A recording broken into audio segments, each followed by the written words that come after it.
Well, Melissa, welcome to the show. Thank you so much for having me. Of course, I appreciate you doing this. So, we were just talking before we went live about Sunday Sauce, your podcast, Yes, I love Sunday sauce in all the ways, really.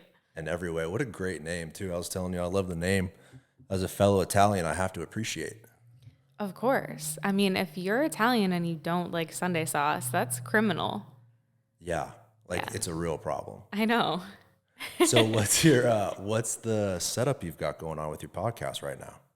So it's really funny. When I first started the podcast a little over a year ago, I was recording episodes in my living room with one mic. I was using a Blue Yeti mic, no headphones. It was very you know, we were Typically, just how a podcast starts. For sure. We were exploring. We were sometimes recording in my closet, finding tiny, quiet areas. But yeah, now I actually record at Modern Media Group. And if you're listening and you've never ventured there, they're an awesome studio. They have a ton of video and camera capabilities, but they have an awesome podcast suite. And actually, their equipment is very similar to yours. They It's make it identical. yeah, I mean, they make it so easy for you to roll up and plug and play. So They that's definitely do. enjoyable, And they're the certainly. nicest people, too. They are. I know. Well, you were just mentioning that you know Cabri and Alicia. We've done some projects with my real estate company with them, but I was going to hit them up. I was telling you, we're out of this location in the next week, and we're scrambling because we don't have a place to go. But Modern Media Group Studios would be perfect. Yeah. You know what I love about that studio is it's kind of a tight room. It's almost like a little vault, like thick walls, low ceiling. The sound's really good. One of the problems we've had here is the echo in the room because the ceiling is so high.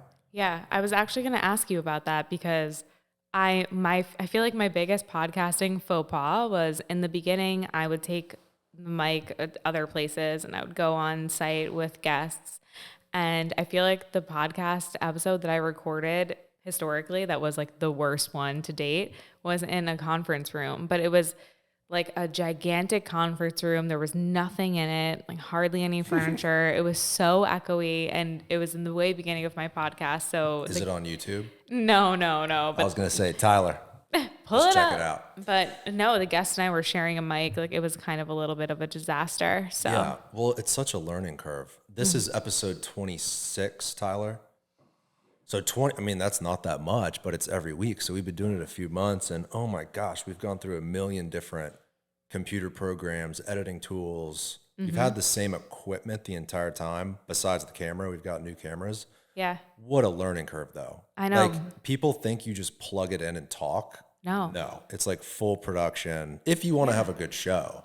For sure. And then editing it is a whole other beast. Yeah. I mean, you and I were talking about this pre-recording too. It's like you find one human that you love and then they're like, gotta go. I know. Not available anymore. I know. I've found that content creators are the most difficult people to deal with in business because they all have these very eccentric is the wrong word, but like different varying personalities. Like if you know a banker, the bankers are the bankers, right? They're like rigid, they're numbers guys. Whereas a content creator, like some are extremely introverted, but they're amazing at their craft. And then Right. some are almost more salesy, and then they pass you off onto like they're people in a foreign country that do all the, you know what I mean? Like it's so different. We've gone through a million different people, not only for the show, but for our real estate company too. So I know how you feel on that. Yeah, I mean, your comment hits me differently, I think, because I'm also kind of a content creator in a way. Like, I guess I'm a photographer, right? And like before doing this, I was working at marketing agencies, managing influencer campaigns and social media channels and like anything marketing and brand related. Like I was kind of wrangling all of the creatives at all times. So I know what you mean. Like people with creative personalities are very much like, I feel like they get really excited and they're super passionate. And then Yeah. they're just like, they're engaged in what they're doing. But then I feel like it's also easy for them to get distracted by the next best thing. And I know that I've definitely been guilty of that too. So Yeah, for sure. But that's what other people and other vendors are for, is to kind of tie up those loose ends that a content creator can't do. correct. So how did you get involved in marketing and media and social influencing? Oh boy. Well, I feel like marketing kind of just fell in my lap. So I went to the University of Tampa. I studied journalism and communications. I was actually a film major before anything else. And pretty much until my junior year, I was a film major. So I always had a camera or a video camera, like anything in my hand that would take photos and film. And I even had this little show called Minute Meals with Melissa, and it was a campus cooking show. So always food, media influencing, right? Yeah, I mean, I hate Why? Where'd that come from? influencing. I'm not an influencer. I don't know. Well, it's a weird word. I know it I don't is. know. What would you call it? It's like, am I influencing? I don't know. What am I influencing? But yeah, always food, always media, always just having fun and trying to create conversations around food. In fact, when I was at UT, I, of course, was like in journalism, writing for the campus newspaper, and I convinced them to let me be the first food critic for the Minaret newspaper. And they would let me go out eat at all these restaurants, and then I got to expense my meals, which as a Like college off student, campus, or you're trying like the no, off cafeteria? campus. Okay, good. And it was great. I mean, I mean, what a time. no hate on the cooks and the chefs at UT, but my wife and I got married at UT in December, and we were gonna have them cater our wedding, and we did a tasting in your cafeteria, Yeah. and I gotta say, it wasn't good. It was not that good, Well, but yeah. it was, I think, reasonably priced. Maybe that had something to do with it, and I understand they got to feed like 10,000 kids, so I get it. For sure. I will tell you those chicken fingers, they hit They hit. back in the day. Prime rib, so chicken fingers, they nailed it. Yeah, I mean, you got to know your audience. Like, That's true. College students, chicken fingers, That's French true. fries, honey mustard. Yeah, they might have Sold. been over their head with a wedding. I don't know. Fact. So you're at UT. You're in. You're writing for the Minaret. So what type of restaurants were you critiquing? I remember one of the first ones that I did was Osteria Natalina. And have you been? Heard of it? Okay. Where's it at? It's on MacDill, a little after Beta Bay. Okay. And I positively loved it then. I still love it now because it's just this like tiny, cute hole in the wall. Like there must be no more than like 20 seats. And it's so personable. Like when you walk in, the man who used to own it, his name was Spartaco. And I think maybe during COVID it changed hands. But he was so sweet. He'd be standing at the door when you got there and like would always like double kiss both of your cheeks and welcome you in. And it was just a very like convivial, intimate, nice Italian experience. And in college, when I first started going there, I was obsessed with it, like so much so, like I think I had my graduation party dinner there, and we just obviously rented out the whole restaurant and then some in order to fit all of the humans. It's near Penna Rustica, right? Yes, it's in I've been before. Okay. Yeah. And did you like it? You Loved forgot it. about it. Yeah, just the name threw me off. It was very authentic, white linen table, like very, very good, very well done. I think I've only been one time, but it was good. Yeah, I just love the humans there, Yeah. like they really just make you feel so at home. My grandparents took me. They live right across MacDill at what the hell's the name of that building? Jesus Christ, on Bayshore, the Virage, right there. Yeah. So they go all the time, and when we showed up, it was like, "Hey, Mr. Greco, how you doing?" Like the whole thing. So I know what you're saying. Yeah, it was a cool spot. It's so sweet. But yeah, that was like, I remember I interviewed Spartaco for the Minaret article, like one of the first ones. And he was just like such a great guy, like told me his life story. He was from Rimini, Italy, and his wife worked in the wine industry. So it just seemed like they were just like a perfect pair. And I learned about my favorite pasta then and there, which is stracciapreti. Have you heard of it? Do you know No, it? I don't think so. It's like a pasta that's been rolled into a corkscrew kind of, but then it's stretched. And it translates roughly in Italian to priest choker. Oh, Lord. Look that up. Let me see this. Yeah. It's delicious. I know macaroni, although macaroni means pasta in Italian, right? I mean, I does feel it? like, should you know that? I mean, Maybe you spaghetti, should there's a know that. million, there's Yeah, a what's the million name of it? different, Tyler's like, what's the name of it? Sugar? That's all I heard. stracciatella. Stracciatella.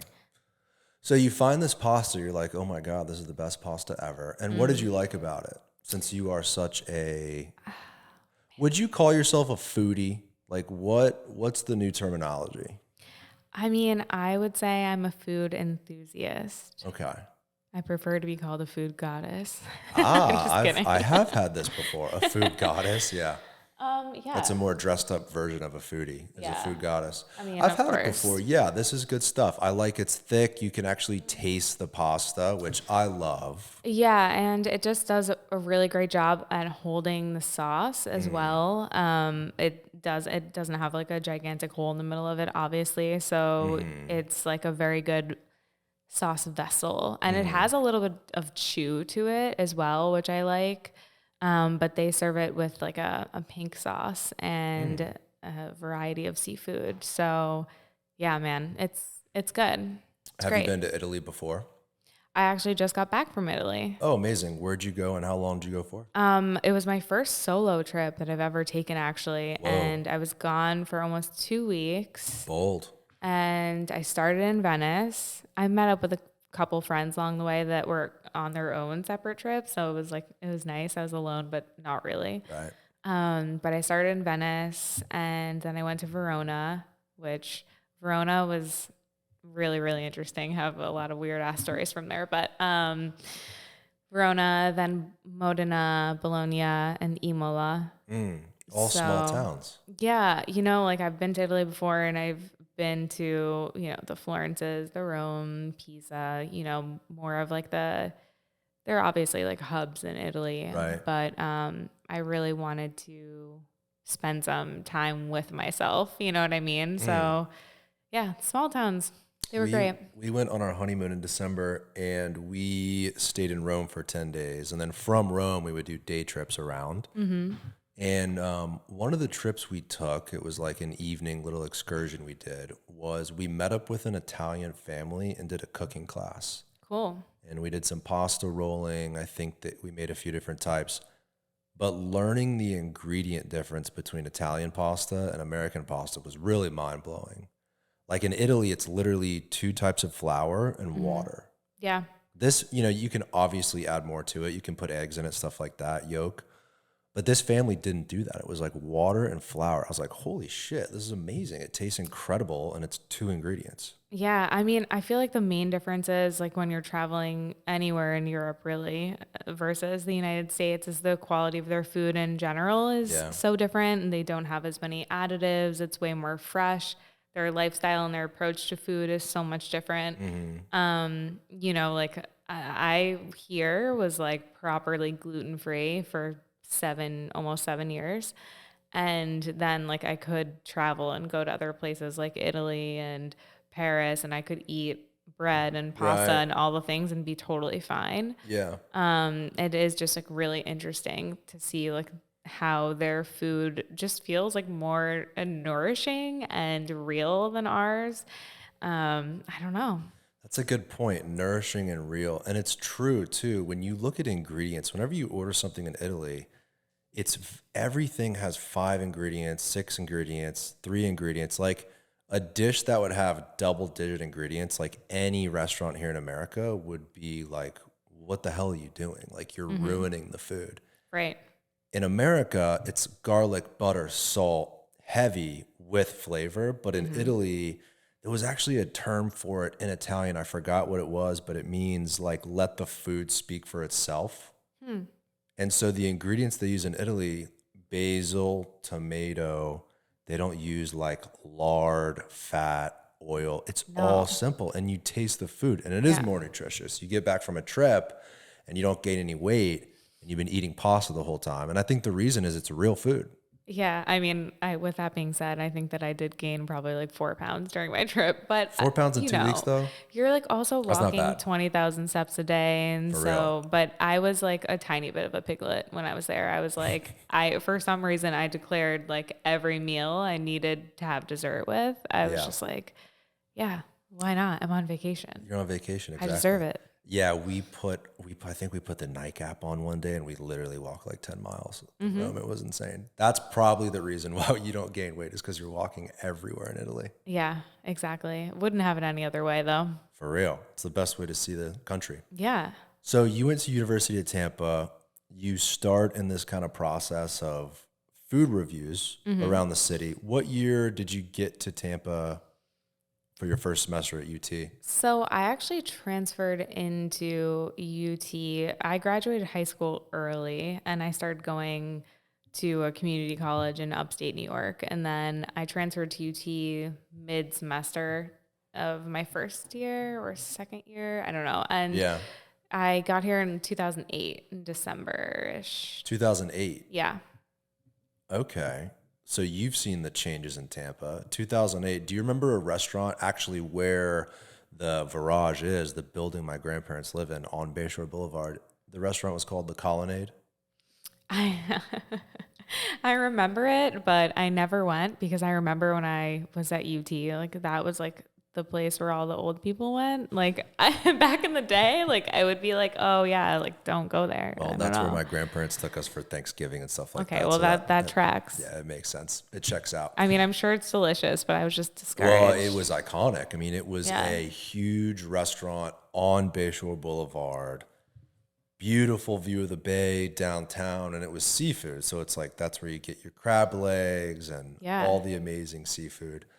So you were here in 2008. You've seen the shift from Tampa having Burns and Charlie's, and the Colonnade was one, and Donatello, and some of these classic Tampa restaurants till today. We're a foodie city. I mean, we have so many good restaurants here. It's wild. Seems like a new one pops up every day. Yeah, we're going through a little bit of a renaissance, certainly. That's for sure. So in 2008, you were younger. I don't want to ask your age because you were like, don't ever ask a woman's age. But I'd imagine that was before you went to school, right? Yeah. I mean, I've been in Tampa 2008. I graduated 2012. And then I ended up staying for a couple of years, and then I moved to New York, and I was gone for a couple of years, and then came back to Tampa. How'd you originally find Tampa? Seems like kind of a random I know, it's spot. so random, but it's also like, how did all these other New Englanders find Tampa? University of Tampa, that's how. Yeah, it's UT. Like they have a killer marketing strategy, I guess. They must. But no, so as a kid, we had a house in Melbourne Beach. So we would spend every summer in Florida. And yeah, I mean, when I was looking for schools, I was looking in New York and New York City and Long Island and all the places. And then I was like, why don't I also look in Tampa? And I looked at some of the bigger schools throughout the state of Florida, which I pretty quickly realized I didn't enjoy, didn't connect to. But the moment I stepped foot on the University of Tampa's campus, I mean, it's gorgeous. And I think I was also really sold on the fact that a lot of the dorms were brand new, and it was just like, it was beautiful. It's like a beautiful place to wake up in. Yeah, it's a very unique campus. That gorgeous old Tampa Bay hotel. You're right downtown. You're kind of close to the beach. No wonder why you chose it. I mean, back in the day, though, there was not even Ubers around. Like, Right. we were calling like 888-888-888 taxis. That's how old we are, folks. That's how old we are. No. Tyler's like, I've always had Uber. What is a taxi? Oh, I know. Different world. Wild times. But I remember the first good restaurants in Tampa that popped up were like Green Lemon, Fresh Kitchen. Those were kind of like novel restaurant ideas to me. No one would say Green Lemon is an authentic Mexican restaurant. It's more modern American. It's what maybe younger people would want in a Mexican restaurant. I remember those two restaurants came out and they were so popular and so good. And they were really all that existed for a few years. Yeah, I It mean, seemed like. It's interesting, right? Because obviously the landscape of Tampa has changed so much over the past 10, 12 years. Yeah. And Howard Avenue specifically, I feel like has gone through a lot of overhauls Oh, yeah. and growth. And, Ciro's was one that I used to go to in college that I really enjoyed. But then there was some other places that don't exist anymore. I don't know if you ever went to Smoke Barbecue. I don't remember that one. It's where Babushka's is now on Platte. And Before it was Boca. yeah, before it was Boca. And I mean, that place was always super good. And So I was born in Tampa, moved away when I was 11 years old, and then moved back 5.5 years ago. So I missed like middle school here, high school here. Like I missed a lot of those older restaurants. I got here like when Boca was a thing. got it. So kind of, which is I think the same time as like Green Lemon. Yeah. But I remember the old school stuff. Like I remember, what's the place right north of Green Lemon? It used to be the old meeting house. Daily Eats? Daily Eats. That place is phenomenal. But there used to be a restaurant there called the Old Meeting House. I think, in fact, they sell Old Meeting House ice cream on the menu. If you look at the menu, it's like Old Meeting House ice cream. Okay, I'm going to have to check that out. I think Yeah. Old Meeting House predates my Tampa time. Oh, this was like when I was a kid. This was Okay, like in the for 90s. sure it does. Yeah, a long time ago. But it used to be like that. Tampa used to just have its staples, staple restaurants. Like right actually south of Green Lemon, in that new building they're developing across from Blind Tiger, there used to be a place called Hugo's, and they would have like the famous Cuban sandwiches. They've been in business since like 1904 or something like that. But Tampa had like 15. It was like 10 or 15 restaurants. That's where everyone went. Now we got Michelin stars, man. What the hell happened? I know. It makes me crazy. so happy.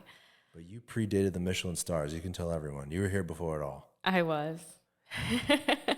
So right now, okay, you're doing food photography. You're doing these TV shows. You've got your podcast. For you, like, being here for a few years and seeing the change, what are your favorite restaurants? Ooh, I mean, I have so many for so many different reasons. Like based on occasion, I think I could walk you through like my perfect day of meals if I was eating out for every meal in Tampa. Let's do it. Okay, and this is like if I had a bottomless pit of a stomach, because there's no way I could consume all of this. So just note that one. I would definitely wake up and I would go to Jet City Espresso and get their Cafe Borgia.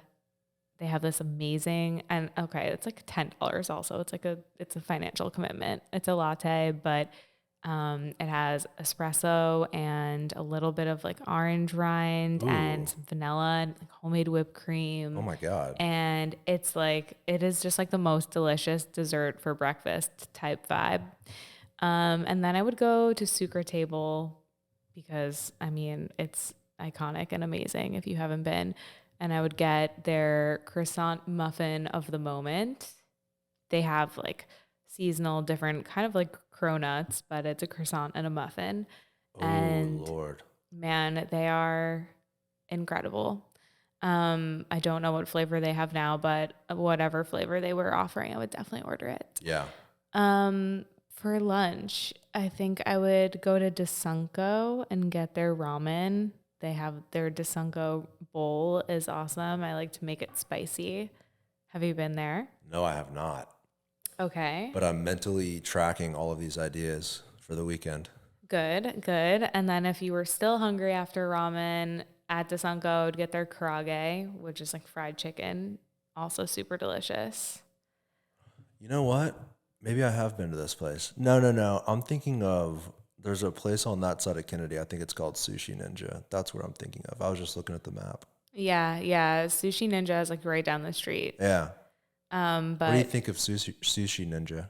I like it, but Sakana is definitely hands down my favorite sushi in Tampa. Yeah. Well, like my favorite like grab and go type vibe sushi. It reminds me of like New York sushi where it's just like a really good, high quality, like reasonably priced kind of grab and go sushi option that you're like, that what you're going to get every time. if I was going to get like a more fancy sushi situation, I would probably go to Noble Rice or get the omakase menu at Koya. I've been there a few times. That's some good stuff. So let's talk dinner. What are you doing for dinner? I mean, I'm probably going to go to Roca, you know? Yeah. Yeah. I gotta say, Roca is my favorite restaurant in Tampa. And I think what I was talking about earlier with simplicity of food, Roca kind of mimics that in that instead of using butter, salt, fat, sauce, etc. to flavor a meal, their dishes are incredible because they use all these different types of food ingredients that you wouldn't expect to work, but they do work. Like they have a salad. I don't know if you can pull it up on the menu, Tyler, but it's like beets, fennel, dill, squash flowers, like these tricky ingredients. You read them on the menu and you're like, that's not going to be good. And then you order it and it's fantastic. Yeah, they actually just did a whole menu, not an overall, but they added a couple new things to the menu that are really delicious. Yeah. Yeah, I just like admire everything that they do there so much. Bryce is a genius. What's your favorite thing at Roca? Oh man, are you really gonna make me pick? What's your order? Let's Okay. start there. Well, I would probably order the off menu carbonara. It's so good. Also love the tortello with like the egg yolk and ricotta inside. Slice open and it's just like a saucy, delicious vibe. That's my number one. Every time I go, I get the tortilla. I love their salad, which, you know, girls gotta have a salad. And I mean, I want to say like the mozzarella cart because You got to order that. you have to order it. Yeah. My wife and I went alone one time and we ordered that. And, That's and okay. It was, yeah, Respect. you start the meal off, you have like a half pound literally of cheese in your stomach and you're like, oh no, now we have to actually eat dinner. Yeah. So worth it though. Incredible. You know what else I like about Roca? The cocktails are perfection. They've created these cocktails that complement the food so well. They're very unique and heavy on flavor. Like they're not from a mix. No, they would never. No, they have one. It's a take on a penicillin, so it's like ginger, honey, lemon, whiskey. I forgot the name of it. I don't know if they call it a penicillin or if it's a different name, but it's so good. You got to get it if you go to Roca. Okay. Noted. I really am in love with their wine selection. It's like, I feel like almost 100% Italian wines. And Brandon manages their wine program there. And he is so knowledgeable. If you sit down and you just tell him what you're ordering, he's so great at giving you the best recommendation, of whether it's by the bottle or by the glass. Like he knows all the nuances of what you would like, just giving him minimal information about what you like. Yeah. I love when you go to a restaurant and they actually care about your feedback or they care about what you're asking for. Like they're not just like pushing the latest thing on you or like the special that they're trying to get rid of or like there's just such a different level of attention to detail and care at good restaurants. It feels different too. Yeah, You know that when you're there. exactly. It's not, hey, welcome to Shenanigans. I'm Jessica. I'm going to take you. You know, it's not like that, right? It's definitely a curated experience. And we know we're friends with some of the servers that have been there since the beginning, which I think is kind of cool. Yeah, and It rare. doesn't seem like they've dumped off people and they have like a rotating door. It seems like the people that work there are happy working there. They know where they work. They've gotten to know the menu and the people, the customers, like it's so well done, the whole thing. Yeah, I love it. I could move in there. Me too. It's beautifully designed too. That it is. And they just expanded. They've got that back room all open now. They do, and they have a private dining room. I have not experienced that yet. Yeah, it's very cool. It's very cool. But I heard you can go in there and like blast music. Like it's kind of a free for all. Yeah, it seats like 16-ish people, and you can rent it out for like business meetings or you can rent it out for birthdays, and it has like a whole, system in there. So you can really make it your own. And I'm pretty sure that when you reserve it for the evening, it's yours, That's so amazing. you can blast music and do whatever you want, make it your own space. No It's very time private limit. and intimate. Yeah, that's amazing. Yeah. What else does that group own here in town? Do you know of anything? Or the chef, is he only involved in Roca? Well, I would say to stay followed along with them and see what else might be in the pipeline. Okay, I like that answer a lot. It's one of those things where when a restaurant is executed very well, whenever they come up with a new concept, people are very, very excited because there's that like pedigree. You know what I mean? Like if Roca came out and they said, we're opening up a Japanese restaurant, okay, people would be like, fuck yeah, like let's go. It's going to be phenomenal, right? Because they have that track record. I mean, it's not even just a track record. It's just like you've built trust with people and now they know that you're able to execute at that level. I mean, it's Michelin star level. You know what I mean? Like exactly. It's just like that translates into other concepts, other experiences, regardless of, you know, what the cuisine may be. So yeah, definitely follow along with them. That's exciting. What do you think about the new restaurant in Midtown, Ponte or Pont? How do you pronounce that? Pont.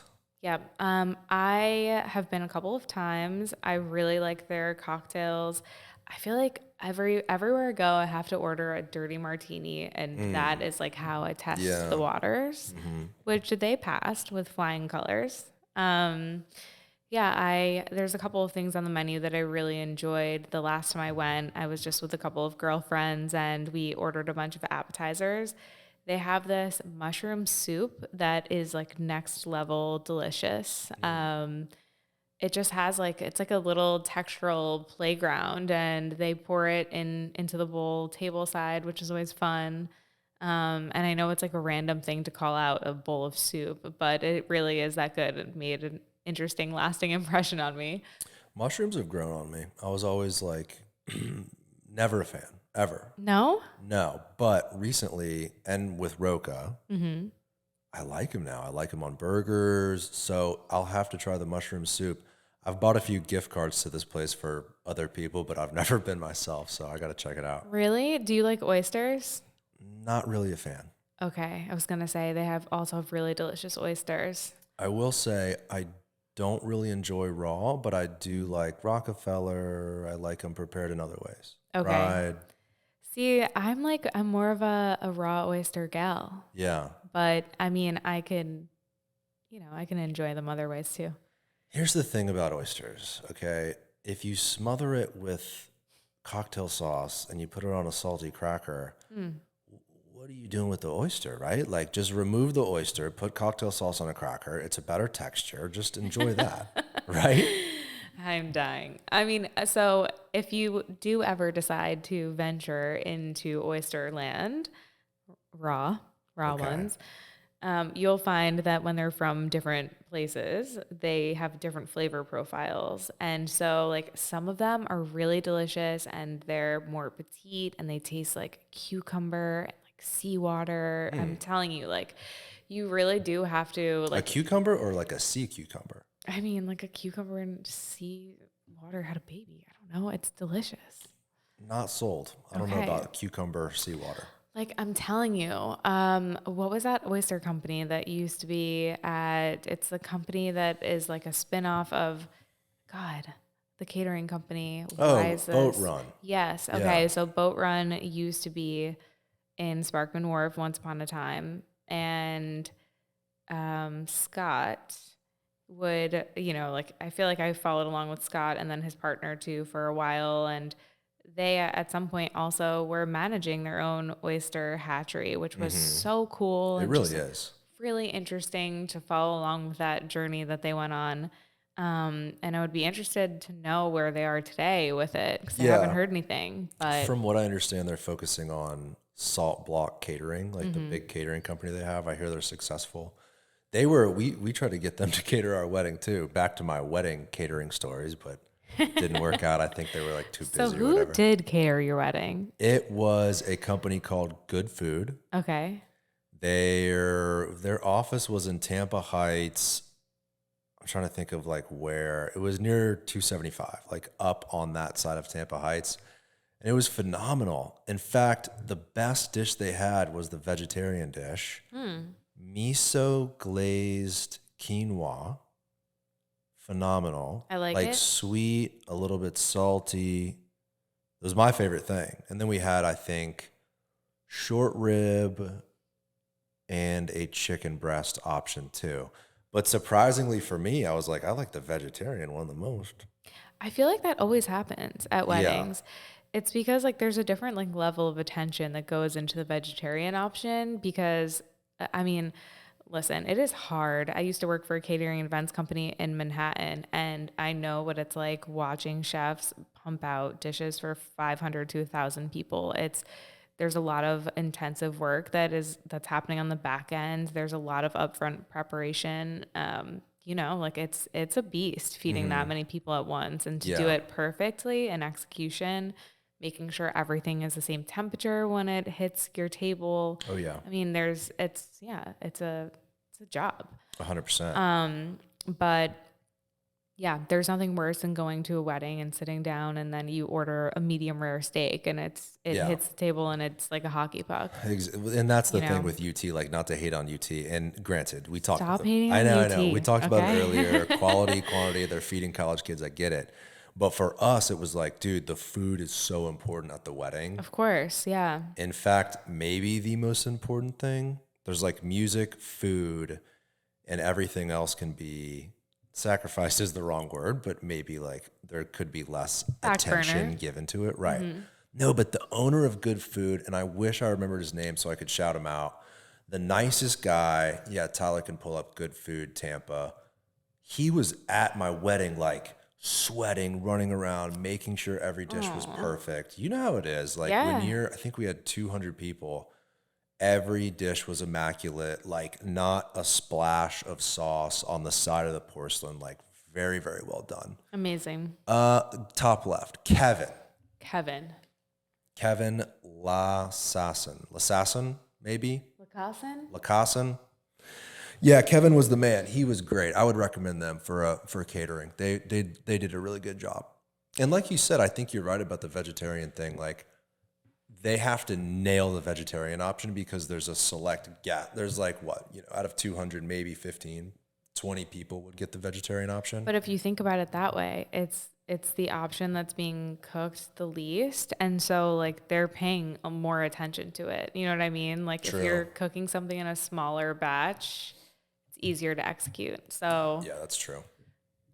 it is interesting though. I feel like the only time I've been to a wedding and really enjoyed the food was at my sister's wedding in Charleston. And she had like so many incredible past small bites, hors d'oeuvres, all the things, throughout the entire wedding, essentially. Like even late night when we were all on the dance floor, like there were servers coming around with mini fried chicken and waffle bites. And it was just like, it was so delicious. Yeah. Yeah. Yeah. Talk about a foodie town. Charleston is like amazing food. Yeah. Savannah too. Have you been to Savannah? I have. Yeah. The gray has been on my list for a really long time. I don't know that one. Southern food? Yes. Yeah. So Southern food, they have a chef's table episode actually. And Gray. yeah, the gray. And every time I've been in Savannah or near Savannah, it's hard to get into. It's in a Greyhound bus terminal. Literally. I saw it pull up and I was like, okay. Yeah. That's amazing. It's incredible. Occupying a 1938 Art Deco Greyhound bus terminal. Yeah. Painstakingly restored to its original luster. So cool. I know. I love when a restaurant does that. Really neat. And it's just been like a staple in Savannah for a long time too.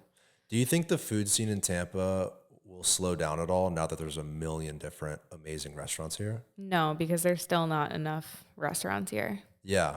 But you're from New York, so there's like so many restaurants. Yeah. Well, I mean, like, We're just a little town. I was born in Long Island and then raised in upstate New York. But with that being said, I did spend a couple of years in Manhattan not too long ago. So I feel like I have an eclectic perspective on food and just, I don't know, just what I think what my perspective is on food in general. But for Tampa, I think that even though we are growing at a very fast paced rate, we still have a lot more to grow. I think so. And I guess as more people move here from different places around the country, they'll demand different flavors. Yeah. I mean, you're in real estate. How many people would you say are moving to Tampa every day? A lot. A lot, that's for sure. There was a statistic in 2017. Florida was getting 1,000 people a day in 2017. Insane. So that's for the whole state. I'd imagine now the numbers are way higher. I think when I was born, there was like 8 million people or 9 million people living in Florida. Today, I believe there's like 23 million. Wow. Which is insane. And then I look at the numbers from both my parents were born in Florida, and it's a lot less than that. So I think you're right. I guess if there's more people moving here, and I guess there's enough room to go around. If you go to Water Street, all the restaurants are packed. It's not like the good restaurants are hurting. Right. The bad restaurants only do well in insane locations and in good markets. Correct. But if you're in Tampa and you serve good food, you're making some dough. Yeah, for sure. Yeah. You know what restaurant I love Tell me. is Union. Yeah, Union So is cool. good. And it's beautiful. I mean, it's interesting that also even for a concept that's like what's to be considered off the beaten path, location wise, they're always so busy too. Yeah. A lot of business lunches there. I've only Yeah. been for lunch. I've never tried dinner. I've done 2 lunches and a happy hour and was very impressed both times. Yeah, I was most recently there for happy hour and it was very fun. Can I tell you a restaurant concept that I think would kill? Yes. So imagine Meat Market in terms of branding and style. Okay. Okay. Almost what Meat Market calls it a sexy take on a steakhouse, right? Isn't that kind of how they brand? Okay. The perhaps. same thing, but Japanese. Geishas, right? Men and women servers dressed up in like these cool geisha outfits serving omakase and sushi and teriyaki steak, right? Wouldn't that kill? And the inside have like furry walls and just go overboard with it. Like make I'm going to this. need to see a mood board. I got you. For real though, because Tampa has so many steakhouses and like Bulan is beautiful on the inside, but where's like the Japanese, like high end, something like you would see in Miami or Manhattan? Doesn't exist. I mean, I feel like Koya is the closest that we have to that. Too small though. I don't know, but I like that it's small. I like that it is intimate and only has 8 seats. I feel like when you're doing an omakase menu specifically, it's just like you need it to be that intimate just because like you're not just having a food experience, you're having a food experience that's chef led. And so it's so different, But I mean, obviously it could be executed on a larger scale too. Yeah, you're right. It's a different experience. I went to the Noble Rice when they first opened in Koya's location. So good. I tried the Wagyu beef. Like we went all out on all the dishes and I was so impressed. And then when I saw they were opening a larger location in Sparkman Wharf where they're at now, I was like, yes, finally. I know. It's I love all them. happening. It's all happening here. I just think things take time. But if you look at the last only 5 years, it's incredible how many good restaurants are in Tampa. Yeah, I feel like now we're at this place where we're actually attracting really great talent too. Michelin had a lot to do with that, as well as just us getting recognition as a foodie city. Tampa's been recognized by several gigantic publications about being the best place to live or like the most fun place. And we're getting just a ton of really great press in general. And that just attracts all sort of great talent, more companies coming here, more food concepts coming here.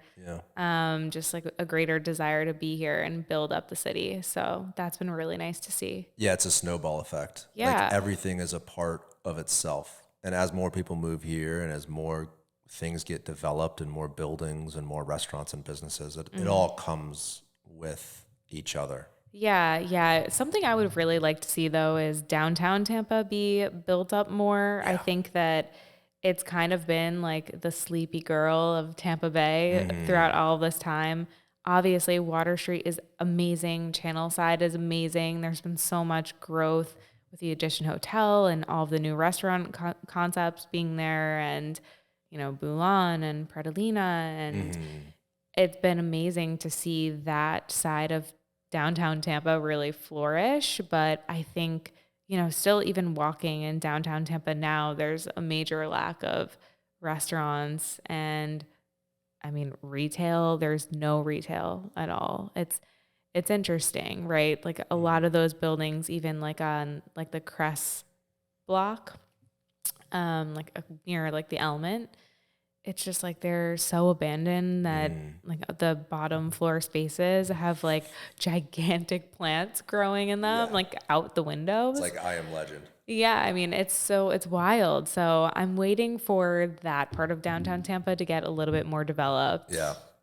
Yeah, me too. But you were here in 2008. I was here long before that. We kind of have a similar perspective in that we've come a long way. Oh, for sure. We definitely have a long way to go. Yes. I think retail would be huge.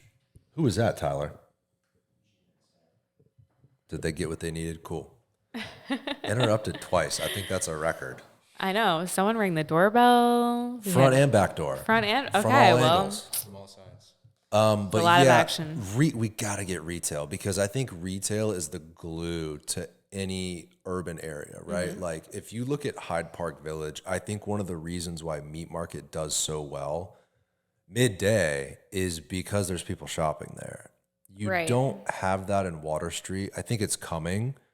But you can go to Water Street certain times of the day and it's a little bit dead. I'm surprised at the level of people that are there just in general. But without retail, without a anchor where someone would park, walk around, or walk there from their apartment and stay for hours, like you're not going to get that Manhattan type feel. Yeah. Or Charleston or Savannah type feel. Right. And it is really interesting to me because a lot of the buildings in downtown Tampa that are more like historic buildings, they're not really leveraging them in the way that you would think, like to host like a flea market or, Water Street's doing some really cool things by activating that area with farmers markets and different like nighttime events, which has been cool to see. But we need more. We need more. We need more. Build it, people. Okay, if you're a bold critic, you'll answer this question. Okay. Most overrated restaurant in Tampa. Oh boy. I'm blushing. Most overrated. Well, there's a few places that I feel like everyone loves that I'm like, why do we love this? It's like a head scratching moment for me.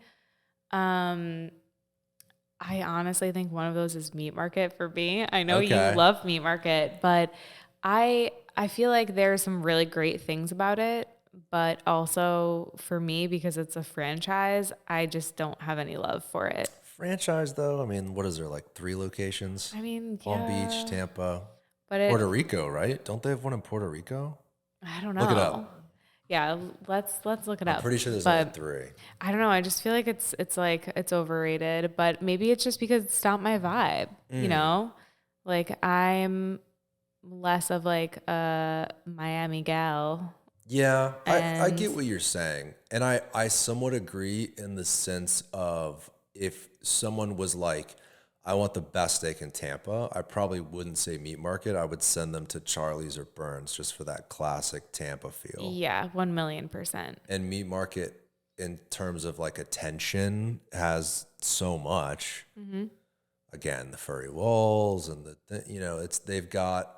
I think they're looking for eyes, and you go there to be seen, and you get a big table, and you get the seafood tower, and I think that's what it's about versus just food. Yeah. Which goes back to what we were talking about earlier with Roca, where Roca's like the antithesis of that type of vibe, where they don't even offer at Roca. I mean, the craziest thing they offer is like the mozzarella cart. Like that's like the craziest thing where anyone would look over and be like, whoa, that's crazy. I want that. Yeah. Whereas Meat Market, they've got a million things on the menu.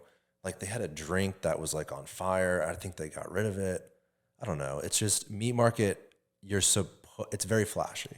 Yeah. And it's supposed to be that way. Right. So the level of like, attention is so high. I see what you're saying. I could agree with you. Yeah, I mean, there's times where I look at meat market and I'm like, yeah, this is cool and I like it and I can hang here. But then for the most part, when people are like, let's go to meat market, like I don't get excited. At least it's not like, what's that Salt Bay restaurant where he comes out with like, Oh God. Yeah, I mean, and that's the other thing, like, I guess it just doesn't do it for me. Like when people are like selling, steaks that are $1,000 because they're covered Yeah. in gold leaf. What's I just the think it's one like in fucking Miami? ridiculous. It kind of You is. know what I mean? What's the one in Miami where they come out like with a briefcase and there's like guys with guns and flashlights that run out? Yes. I don't know what you would look up for that, but there's shit in like Dubai and Miami Yeah. that's pure flash. Right. And then you go to the comments on Instagram and it's like, yeah, this place sucks. Like the food's not good. It's not worth the money. And like that's a big part of my problem too with restaurants in general. It's like if I really want food to also double as art and entertainment, I'll Poppy go. steak. Okay, well, let's never go there. Yeah. But yeah, if I want a dining experience to be exactly that and have some sort of cool, like whimsical, artistic component that's quote unquote Instagram worthy, like I would rather go where it's more refined, like Alinea in Chicago. You know what I mean? I feel like there's a really cool, like food has the capability to flex to be so many like really amazing things with like molecular gastronomy and just like all of these different cooking methods that different people specialize in. And yeah, like making a show of it, like, I don't know, like lighting shit on fire and like putting gold all over things. Like there's a time and place for that, I guess, but it's not like my first preference. I hear you. And I think the other end of the spectrum is something that I'm not into either, which is like the super ultra pretentious version of food. Yeah. Where you order the scallop and it's one scallop with like a little side of like one dot of sauce. Like I don't like that either. Yeah. Going back to Roca again, I mean, I freaking love the place. I'm going to keep talking about it. I love it too. That's the reason we could talk about it all day. That's the reason I love Roca. It's like in between. There's no flash, but it's also not a restaurant you go to where there's no pretentiousness added to it, right? It's like you sit down, even look at what the servers are wearing. It's, no one's in a tuxedo, right? So to me, Roca's right in the center. Almost feels, here's the interior of it, almost feels like an Italian kitchen too. Like even the china they have is very welcoming and warm. Feels Sunday sauce. Sunday sauce all day. That's what it feels like. Yeah. So a restaurant for me that I was a little bit disappointed in was Joe Toro. Okay, wait, Joe Toro. So do you remember well, obviously not if Joe Toro doesn't ring a bell. Hold but on, it was where Hooters was. Correct. Yeah? Okay, yeah. so I actually have never been there because I heard so many weird things about it that I was like, okay, I'm going to just skip this one. I'm not a huge fan. I mean, I don't want to hate on them. There's a lot of people there. They do good business. And I think that they were probably overwhelmed in the beginning by the amount of demand. I haven't been there in a while. I shouldn't judge now because it has been a while. And I know restaurants, with ingredients and flavors and all that come and go. But it was like, I don't know, mediocre Mexican for a high price. And it just seemed a little bit touristy to me. It's my opinion. Yeah, and I think like that's the whole deal kind of with Channel Side too now, especially Sparkman Wharf area. Of course, like it is a tourism destination. Cruise ships are coming in and out. Yeah. And I really have come to realize like it is very family oriented now too with the programming that they're doing at Sparkman Wharf. Oh yeah. Like it's a place that you're bringing your kid and your dog and you're hanging out in the lawn and Right. You're doing different things. And so it's cool that they've added a lot of like lifestyle integration so that they could get locals to hang out and play there. Right. But yeah, I do think that there's like a heavy tourism component, of course, to that area. For sure. And that affects restaurants too. You're not going to put some crazy, super high-end restaurant in a tourist destination. But I don't know, because Noble Rice is over there. And True. I mean, I love Noble Rice. So Noble Rice is amazing. yeah. I was last 4th of July, we went up to the 30A area where like Alice Beach, Rosemary Beach, like all that area.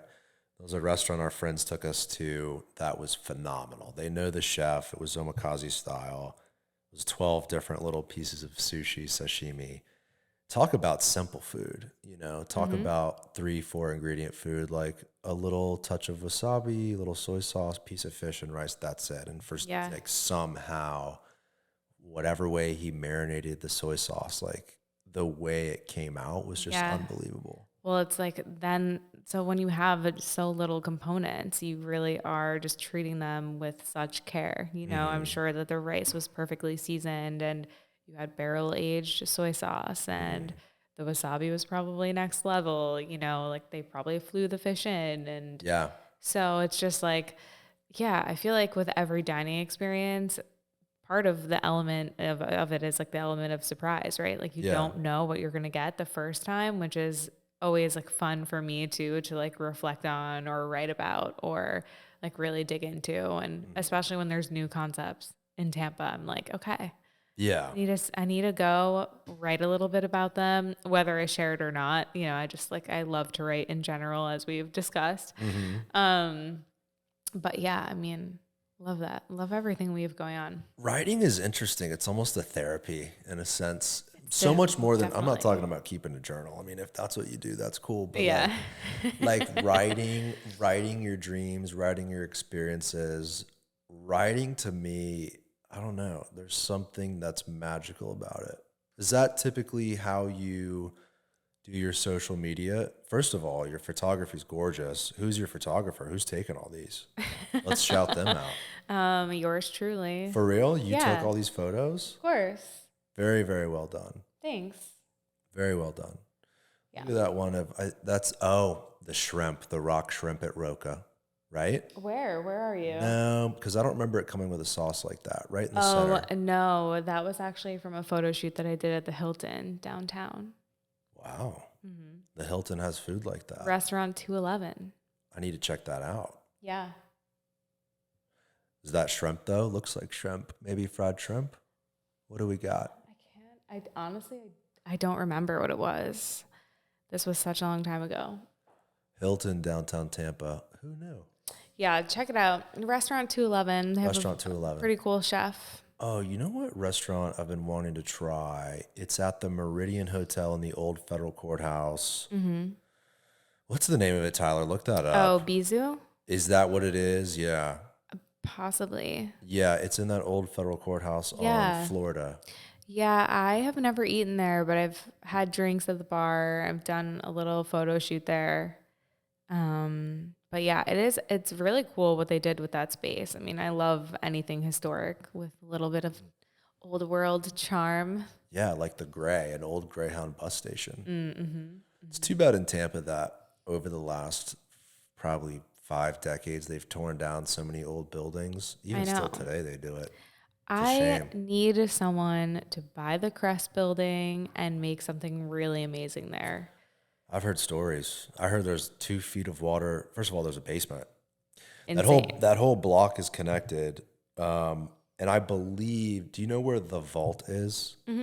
So from the vault, which is on Franklin, forgot the cross street, and then the Mediterranean place. Dio, right? So the vault from there to the Crest building, there's like an underground tunnel, something like that. And apparently it's filled with water. The lady that owns it, I think, had plans to renovate it. I don't know exactly what happened, but I totally agree with you. That would be the perfect place to do some concept. Honestly, even a food hall. Like an Armature Works. I mean, we need retail though. We need like some sort of like retail and food hybrid experience. Like the Crest building is so cool. Like it's multiple floors. It could be like an immersive, like a Chelsea Market type experience. I think the person that owns it, same person that owns Gin Joint and the Vault, etc. Okay. I believe so. I need them to do something with the space. Hello. I don't know what the holdup is. I would imagine there's a lot of intricacies that go along with a building like that. And it's a very old structure. There's something up. I know. The Armature Works kind of does the retail food thing. Like they have a couple little shops in there. Yeah, just one though. Is it just that one on the corner where Buddy Brew is? Yeah. Yeah. And it's like all of their stuff, which is adorable, but you know.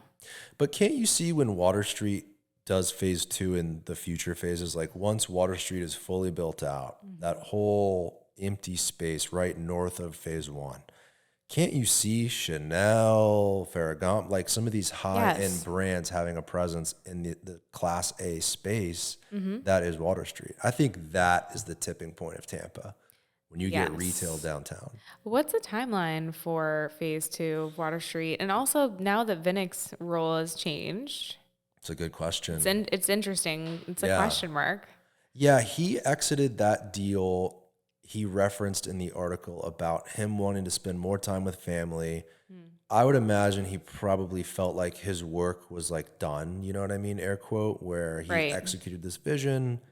There's other people involved that can see it through, and he wants to enjoy family time. I get it. I get it too. I mean, good for him. But the big question remains, what happens with the rest of the project? Right. Yeah. I was reading on Tampa Tomorrow about just like, I think his quote or someone's quote was that the project is still moving forward as planned and there won't be any like interruptions in the plan.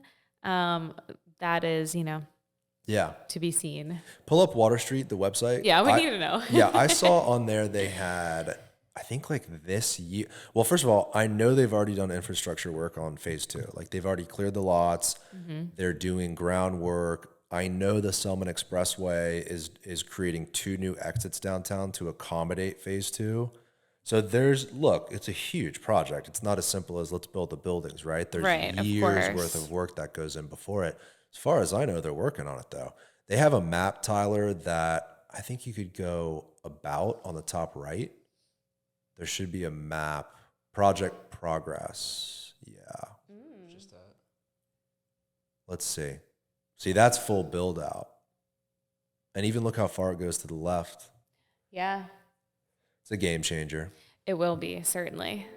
Could you ever see Tampa becoming the size of maybe a Boston or a big city with that walkability like Manhattan? I don't know. Pause it, Tyler. Look at that. Unbelievable. I mean, yeah, amazing. So the towers at Channelside, essentially those 2 towers, Tyler, the identical towers kind of in the middle. Okay, those are basically where phase 1 extends. You can see the addition, the USF building, 1001. Cora is right to the north of 1001. Yep. So essentially what we're looking at is over double what they've already built. Right. So when you talk about them finishing up this project, like we're looking at a serious city. I know. Look at that. I know. Crazy. Yeah, Tampa's little skyline right now is so cute. I know. You've seen it all, man. You were here in 2008. I know. That I was really when have. They had Trump Tower planned where the Pendry's going to go. I know. That was. I do recall that. The Pendry is like the 3rd or 4th iteration of a project on that lot. Do we think that lot is cursed in some way, shape, or form? Yep, it's haunted for sure. Speaking of haunted, the Floridan just opened up the Dan. Have you been? I have not, but I need to go. I have not ventured there either. I have a thing where I just don't go to new restaurants until like month 1 or 2. Why? Because, you know, in the beginning of a restaurant, like they're feeling things out, they're getting things right, they're making adjustments, and I absolutely want to support them, but I would rather them kind of settle in for a second. So you feel it would be a bad judgment to go early? Yes. Well, it's like, you know, it's not a bad judgment, but it's just like you're going in with the lens and understanding of they're just now like in their, you know, first week or 2 of service. There definitely going to be kinks that need to be worked out. There are going to be menu items that are going to be on and off the menu depending on how easy they are to execute in real time. There's a lot of different variables, and having been on the back end of restaurants in openings, you know, it's a moment in time that they go through, and, you know, I'll be there in month 1 or month 2. That makes sense.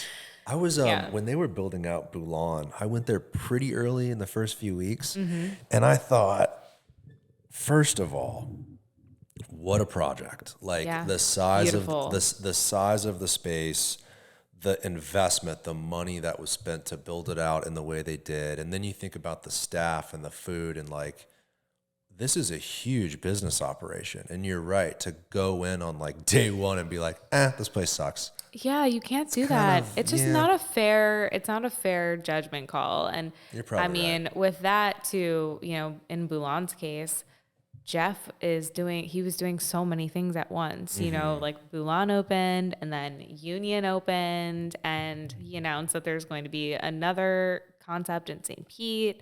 So Jeff is just like pumping out Cranking it out. restaurants, which is awesome.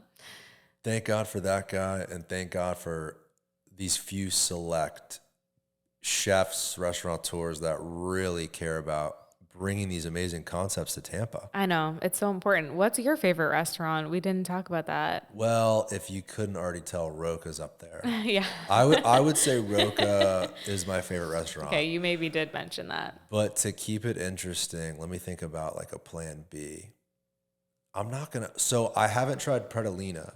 I haven't either yet, but I am going there in a couple weeks. I Let got me a know. reservation. I will say it was really hard to get a reservation. So if you are planning on going anytime soon, make the reservation now. So we went to Crisp and Green right next door, the Yeah. little bowl place. Yeah. So we're in like casual clothes, whatever. We're with our baby. We had already eaten lunch. We walk over past Predalina. All we're doing is looking in the restaurant, like through the window, because it's gorgeous. Like Yeah. the way they've created it, and the design is unbelievable. Oxford design is incredible. Mm-hmm. And they came outside. They're like, "We're not taking any more tables. Like you can't come in." We're like, "Dude, we already ate, man. Like Yeah. we're good." Everything's fine. So for me, I was like, I almost don't even want to make a reservation. I have an 8-week-old baby. Maybe I'll pump the brakes and come in a few months and see what happens. I'm telling you, you can never go wrong with waiting it out. Just a minute. Exactly. That's what I'm thinking. But that's up there for me because everything they've done, and we talked about that earlier about like the pedigree and the track record. Yeah. Everything Oxford Commons has done is so well executed. It would be surprising if it wasn't good. Yeah. I mean, Oxford Exchange and the Stovall House. What's the restaurant they have over in Rocky Point? They bought a hotel and redid it. It's gorgeous. That had great food. the current hotel? Yeah. Okay, I know I did a shoot actually. So back in the day, I used to do food photography for Creative Loafing. So when their restaurant reviewers would go review a restaurant, they would send me after to go take photos. And I did shoot at the Currents rooftop spot. Yes. For Creative Loafing and tried some of their food, and it was good. It was very good. It's all like bar bites, snacks. Yeah. The view is beautiful. Like it was very good. Let me think of like the real number 2 restaurant, Roca. While you're thinking, I feel like we have to also mention Somi because Somi is so good. So good. I will say though, so packed. Like Always packed. don't expect a quick bite. You're going to go in there, you're going to spend some time. I think we had a reservation and still stood there in the bar for like 45 minutes. I will say it was worth it. Phenomenal Mediterranean food. And that's the reason why I want to try Predalina too, like a higher end Mediterranean seafood driven restaurant. Definitely. I will say the sleeper at Somi are their everything bagels. Like Really? it is so, like being from New York, I'm on like the constant hunt for good pizza and good bagels, and they make all their baked goods every day. Like their craft when it comes to bread and pastry is like next level. But their everything bagel is so damn good. Like I will just go grab a coffee and an everything bagel with cream cheese to go and call it a day. I didn't even know they had, I guess they have a bakery in house, don't they? Mm-hmm. Yeah. Got to try it next time.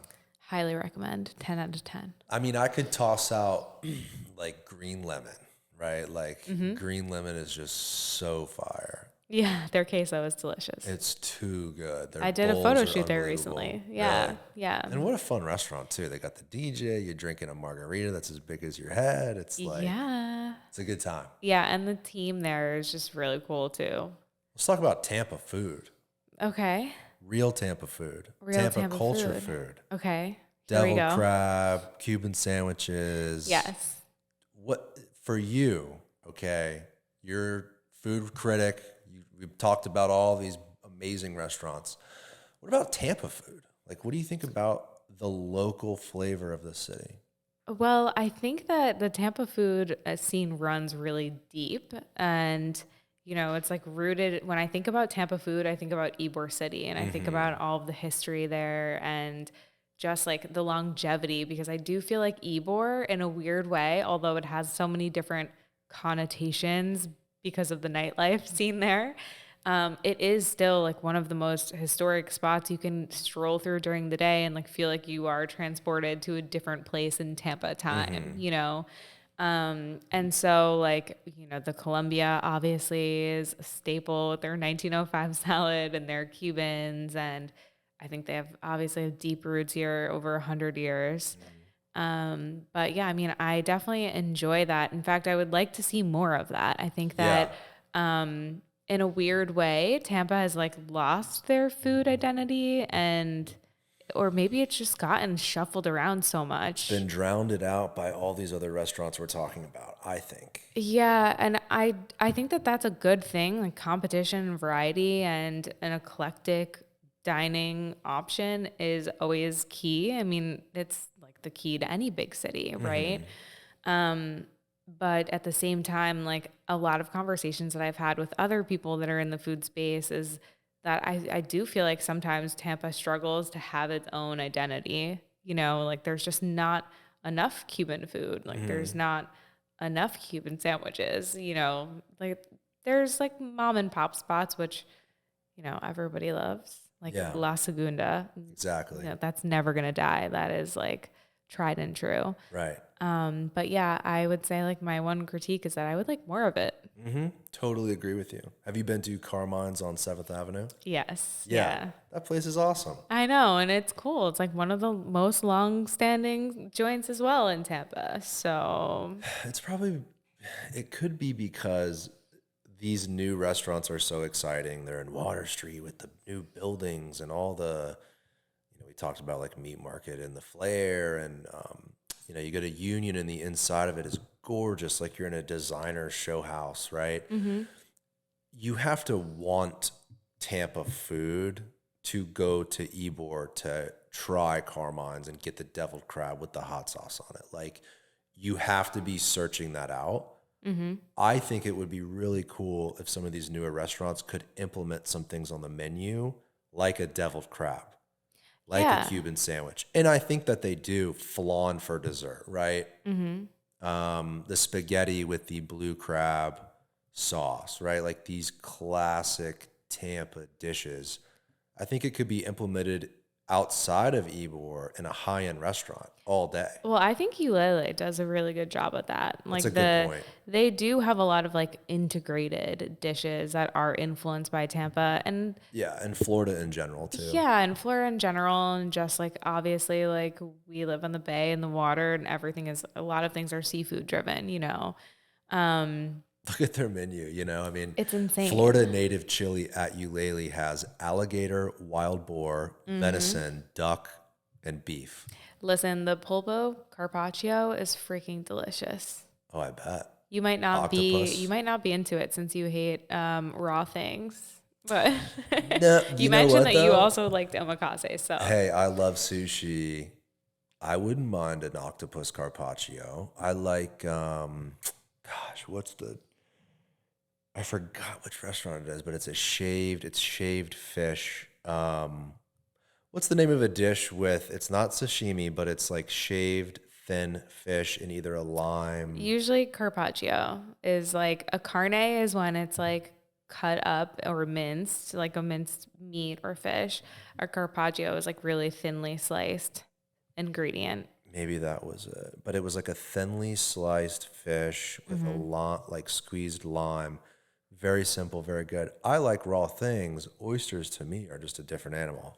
I will say my favorite oysters that exist on planet Earth are at Ulele on that huge freaking fire they have in the corner Yeah. They're just blasting oysters with butter and garlic, and oh my God, they're so good. Dressing them up. Oh yeah, it's fantastic. I think you're right though. Eulalie is a really good local restaurant because when people go to a town like Charleston, Savannah, what kind of food are they going to get? They're going to get the shrimp and grits. They're going to get the Southern food, chicken and Yeah. waffles. Well, when they come to Tampa, I feel like Eulalie is a perfect place to send them. If someone said, "Where's some good Florida food?" Right. Yeah, I think so too. And it's just obviously it's in such a great location too. It's on the Totally. Riverwalk and it's beautiful. And I really like all the storytelling components that they infused into Ulele, you know, with Pocahontas and the interior is also so beautiful too. Was it Pocahontas or was I it? don't know, it's Pocahontas, maybe? I think it's her name is Eulalie, Princess. Is it? But isn't she inspired by Pocahontas? Ah, you're right. Okay, Yeah, or yeah. it's like their version of Pocahontas. I don't know. We need to get to the bottom of this, but There she is. Looks like Pocahontas to me. she's a gem. She's got the same earrings. Well, Do you Melissa, think- listen, we're past an hour. I All right. appreciate you doing the show. Did we miss anything? You got your Sunday Sauce podcast. Where can people find you? Where can people follow you? People can follow me on Instagram at Mel Santell, or if you're a restaurant who's listening and you need any marketing or brand consulting or food photography, you can head to my website at FoodXFeels.com. Your food photography is incredible. Like if you're a restaurant, hit Melissa up. You do an amazing job for real. Thank you. Well, listen, thanks again. This was really fun. Yeah, thanks for having me. All right. Bye, everybody. Bye.